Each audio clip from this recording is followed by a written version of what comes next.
Okay, right. This is, as you can see on the screen, Year 11, English Language Paper 1, and my plan today is for you to understand how to create a quality answer for a 10-mark A3 type task. And the real focus here, I'm going to reach in now, the real focus here is about quality answer. Quality answer. Because the English exam really looks for quality. It's how it's judged. All the mark scheme is based upon how I'm going to try and weigh the quality of the answer here. And therefore, if an examiner is trying to weigh your answer, it means you are trying to write the best quality answer you can give at any time. So you've got to reach. So let me just show you what I mean by that. Now, there is a lot of text on here, and I don't want you to spend too long staring at this.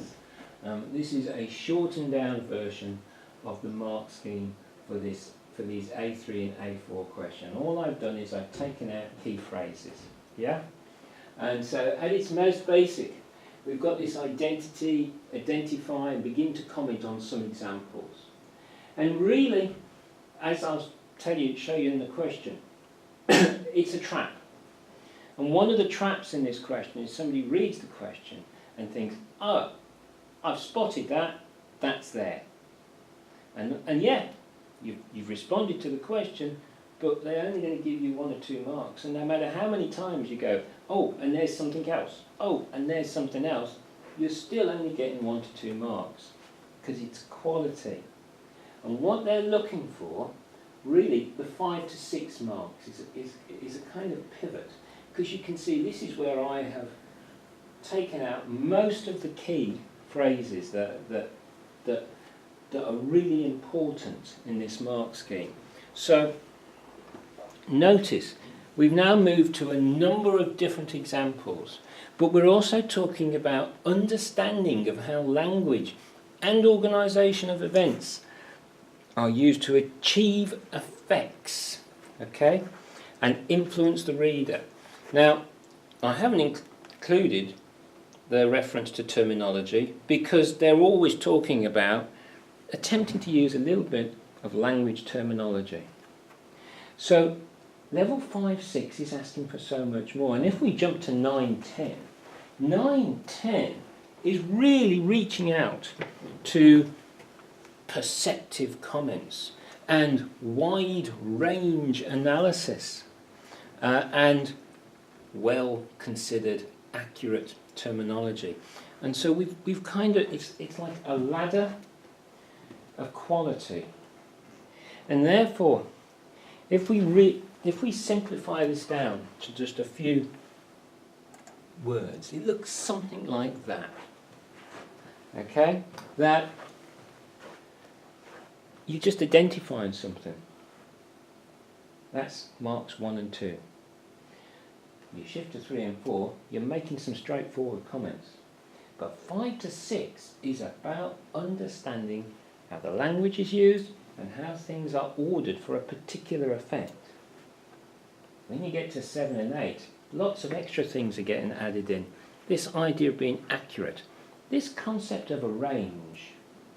You know, what does that mean? Well, in some ways, if they're asking you to look at a section of a text, they don't want you just referring to one sentence. They want you picking across a range of things, yeah? And the organisation of the text, not just order of events, organisation. And that suggests something more, an appreciation of how a writer has structured something. And I'll go into more detail about that in a bit. And of course, 9 to 10 uses these key words, being perceptive. It's almost about zeroing in on things, but then there's this concept of wide, being able to reach out and stretch out and say as much as you possibly can about this section in response. to this task. So, that's the kind of stuff that we've been trying to get you familiar with. And at the end of the day, no matter what I say, you've got to be able to answer this question in around about 12 minutes. And so what I have to ask myself is, if I'm sitting this exam and I'm coming to one of these questions, I've already answered a couple of questions already, so I'm not coming to it cold, I'm already in the flow of things, but in the next 12 minutes I have got to reach for the best quality answer that I can give, because that's the way I'm going to go for anything above a 5 and 6. Okay? So that brings us to, how does this work in practice?